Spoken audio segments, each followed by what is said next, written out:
મસદ મજાની જાંબુડા હેઠે ઊંઘને પાકી કરતો તાં ખબર પડી મારે સાયલા જવાનું છે। હવે ઘર બહાર નીકળો એટલે દેશી હેલ્મેટ તો પહેરી જ લેવાનું।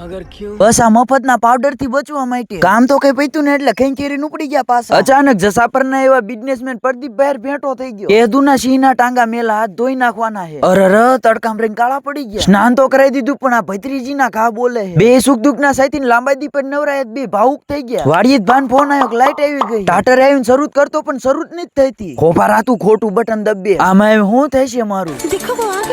ફાઇનલી આપડી 2 કલાકની પોસ્ટિંગ થઈ ગઈ હતી રસકો લીલો કરવામાં। બસ નિષ્ણાતોની નિગરાણી હેઠે આપણું બધું કામકાજ હાલે। ભાઈએ થોડોક મસાલો છાંટી દીધો ને મેં 2-4 નાકા વેળા તાજ મોસમ આખું બદલી જ ગયું। ઘડીક તો પેલા વાવાઝોડાની ફૂકું આવવા માંડી। એક વાર હેવી હાંટીકા જેવા ખોટે ખોટું એકની 2 થઈને કરતા ધાબે વ્યુ જવું સારું। હું જેમ તેમ કરીને આવતો રહ્યો પણ આ બધા આવતા રહેતા વાવાઝોડાની હરફેટમાં અને નુકસાનની તો વાત જ ન કરાય એવી ઘણું બધું નુકસાન થઈ ગયું છે।